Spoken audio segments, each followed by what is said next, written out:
महाभारत की कहानी से तो बहुत से लोग परिचित होंगे। इनमें से कुछ घटनाएं रहस्य पैदा करती है, तो कुछ दिलचस्प लगती हैं। यह कहानी काफी रोचक है। इसकी जितनी परतें खोलते जाओ, उतना ही ज्यादा ये और रहस्यमय दिखने लगती हैं। जैसे द्रौपदी का 5 भाइयों के साथ विवाह, इस विवाह की शर्त और नियम। इसके अलावा अर्जुन और कृष्ण का संबंध, आजीवन विवाह ना करने की प्रतिज्ञा लेने के बाद। देवव्रत को भीष्म की उपाधि मिलना, पांचाली का चीरहरण आदि। शकुनी का प्रतिशोध भीष्म को मिला, इच्छा मृत्यु का वरदान, शांतनु का गंगा से विवाह, अंबा का श्राप और शिखंडी का जीवन आदि। लेकिन इस लेख में हम आपको एक ऐसी कहानी सुनाएंगे जिसे शायद बहुत ही कम लोग जानते होंगे। यह कहानी तब शुरू होती है जब महाभारत का युद्ध अपने अंतिम चरण पर था और शिखंडी के बाणों से भीष्म पितामह घायल हो चुके थे।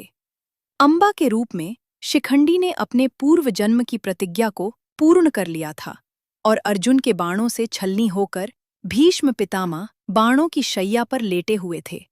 भीष्म पितामह को प्राप्त इच्छा मृत्यु के वरदान की वजह से स्वयं यमराज भी आकर उनके प्राण नहीं छीन सकते थे। वे अभी भी जीवित थे। वे बाणों की शैया पर लेटे हुए महाभारत के युद्ध के परिणाम का इंतजार कर रहे थे। युद्ध के नियम के अनुसार सूर्यास्त के पश्चात युद्ध रोक दिया जाता था और ऐसे समय में सभी लोग भीष्म की शैया के पास एकत्र होते थे। भीष्म कुछ दिन और महाभारत का युद्ध देखना चाहते थे, इसलिए वे अभी भी जीवित थे। सूर्यास्त होते ही सभी परिजन और शुभ चिंतक भीष्म के पास आते और भीष्म उन्हें प्रवचन देते थे।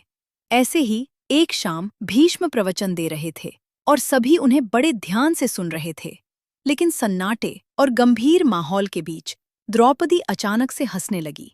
द्रौपदी को हंसता देख भीष्म अत्यंत क्रोधित हो उठे। साथ ही पास खड़े अन्य लोग भी द्रौपदी को क्रोध और अचंभे से देख रहे थे कि अचानक द्रौपदी के जोर जोर से हंसने का क्या कारण है। भीष्म ने क्रोध में आकर द्रौपदी से कहा, तुम पांचाल नरेश की पुत्री और हस्तिनापुर की वधू हो। तुम सम्माननीय परिवार से संबंध रखती हो। इस तरह हंसना तुम्हें शोभा नहीं देता।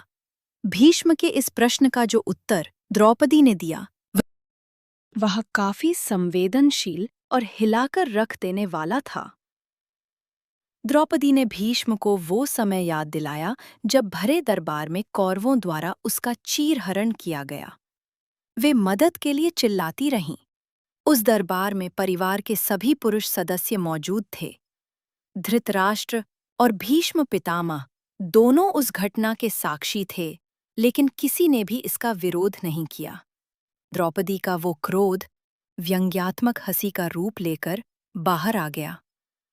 जब मृत्यु शैया पर लेटे हुए भीष्म प्रवचन दे रहे थे, उन्होंने भीष्म से कहा, जब मेरा चीरहरण हो रहा था तब तो आपके मुख से एक शब्द भी नहीं निकला था। आज आप दर्द में रहते हुए भी प्रवचन दे रहे हैं। भीष्म को अपनी गलती का एहसास हुआ। उन्होंने द्रौपदी से क्षमा मांगते हुए चुप्पी न तोड़ने का कारण भी बताया। भीष्म ने कहा, उस समय मैं कौरवों का दिया हुआ अन्न खा रहा था और जिसका अन्न खाते हैं उसका विरोध करना सही नहीं होता। धृतराष्ट्र और दुर्योधन जैसे अधर्मी लोगों के अन्न ने मेरी जिह्वा को बांध लिया था, इसलिए मैं विरोध कर पाने में असमर्थ था।